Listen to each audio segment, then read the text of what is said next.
날마다 행복한 묵상 로마서 두 번째 시간입니다. 오늘 하나님 말씀은 로마서 1장 16절에서 17절까지의 말씀입니다. 원하는가 부끄러워하는가 하는 것입니다. 16절입니다. 내가 복음을 부끄러워하지 않으니 이 복음은 모든 믿는 자에게 구원을 주시는 하나님의 능력이 됩니다. 먼저는 유대인에게요, 그리고 헬레인에게로다. 복음에는 하나님의 의가 나타나서 믿음으로 믿음에 이르게 하나니 기록된 바 오직 의는 믿음으로 말미암아 살리라 함과 같으니라. 아멘. 자, 묵상 예문 1번입니다. 자, 바울이 복음을 부끄러워하지 않는 이유는 무엇입니까? 바울이 복음을 부끄러워하지 않는다 이렇게 말씀하고 있는 것은 바울이 이것에 대해서 뭔가 세상 사람들이 보기에는 참 부끄러운 것이라는 것을 전제하고 있습니다. 당시 바울은 로마가 세상을 점령하던 시대에 살고 있었습니다. 문화적으로는 이 헬라 문화가 아주 꽃피고 헬라 문화가 아주 왕성하던 시기입니다. 그래서 헬라 이 문화, 그것이 아주 자랑스러웠던 것이죠. 또 힘으로는 로마의 군사력이 최고였던 시기입니다. 그런데 바울이 전하고 있는 이 복음은 누구에 대한 것입니까? 예수님, 갈릴리, 나사렛, 촌동네에 정말 보잘것없는 그분에 대한 이야기입니다. 세상 사람들 보기에는 참 초라한 모습이고 내세울 것이 하나도 없는 그런 십자가에서 비참하게 처형을 당한 그런 분입니다. 그런데 바울은 이 예수를 전하는 것을 부끄럽지 않다. 왜 그렇습니까? 그것은 이 복음은 모든 믿는 자에게 구원을 주시는 하나님의 능력이 되기 때문에 그렇습니다. 구원, 하나님께서 이들을 구원해 주시는 그 증거가 바로 이 예수다. 구원이라는 것은 다양한 많은 아주 의미가 있는 것이죠. 죄에서 자유, 죽음에서 생명으로, 다툼과 미움과 평화로, 불고등에서 건져내는 것입니다. 그래서 용서, 평화, 생명, 자유, 사랑, 이것이 구원이지 않습니까? 그래서 하나님께서 예수 그리스도를 믿는 믿음을 통해서 우리에게 이런 자유와 생명과 평화를 주신다. 그래서 바울은 이 예수를 전하는 것을 부끄러워하지 않고 자랑스러워한다. 그렇게 지금 이야기를 하고 있는 것입니다. 예수님이 주는 것이 무엇인지를 우리가 분명히 한다면 우리는 이 예수를 전하는 것, 예수가 우리에게 준 이 생명과 평화와 용서를 안다면 우리는 이 복음을 전하는 것이 참으로 자랑스럽고 영광스러울 수밖에 없는 것이다 라고 할 수가 있습니다. 그래서 무슨 일이 누구에게 일어났습니까? 유대인과 이방인입니다. 모든 사람들에게 일이 일어난 것입니다. 하나님의 능력은 모든 사람에게 다 미친다. 그래서 이것이 얼마나 굉장한 그 일이 나에게도 미친 것이기 때문에 너무나 감사하고 은혜스러운 것이다 라고 할 수가 있습니다. 자, 2번입니다. 복음에는 무엇이 나타났습니까? 무슨 의미입니까? 복음에는 하나님의 의가 나타났다. 하나님의 의가 무엇이냐?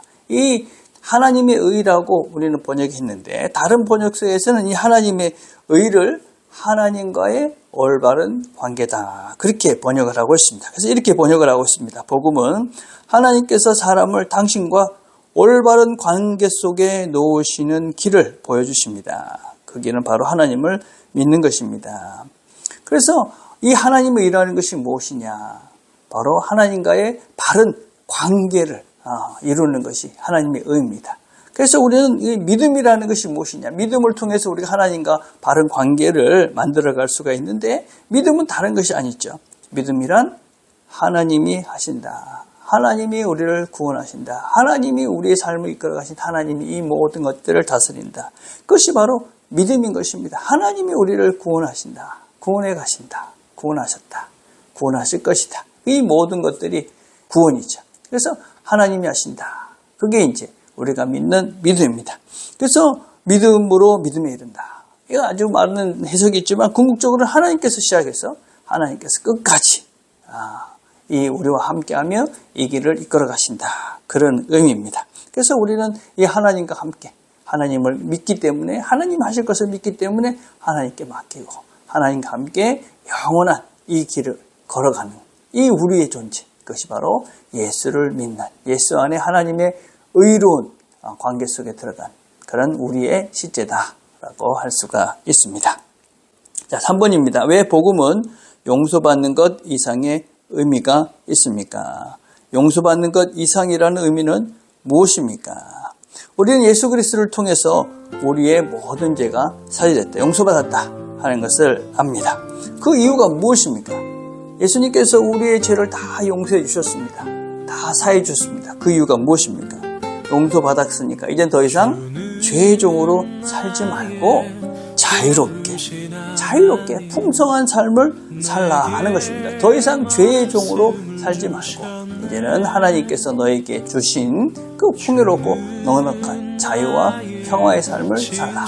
그것을 위해서 하나님께서 우리의 모든 죄를 용서해 주신 것입니다. 이제는 더 이상 종으로 살지 말라. 이제는 하나님의 아들로서의 풍성한 삶을 살아라. 하나님을 믿는 믿음으로 하나님께서 우리를 이끌어 가시니 그 하나님의 능력을 믿고 하나님의 아들로서 자유롭게 풍성한 그 삶을 살아라. 그래서 사랑과 평화와 섬김으로 작은 예수, 하나님을 닮는 하나님의 아들로서의 삶을 살라. 그것이 하나님께서 우리를 용서해 주신 이 죄의 모든 굴레에서 자유케 하신 이유입니다. 그래서 우리는 단순히 그냥 죄를 용서받았다 그 차원이 아닌 것이, 이제는 하나님의 아들로서 풍성한 삶을 살 수 있고 그렇게 사는 것이 우리가 하나님의 자녀로 부름받은, 하나님께 용서받은 우리의 삶을 살기를 원하시는 하나님의 뜻이다.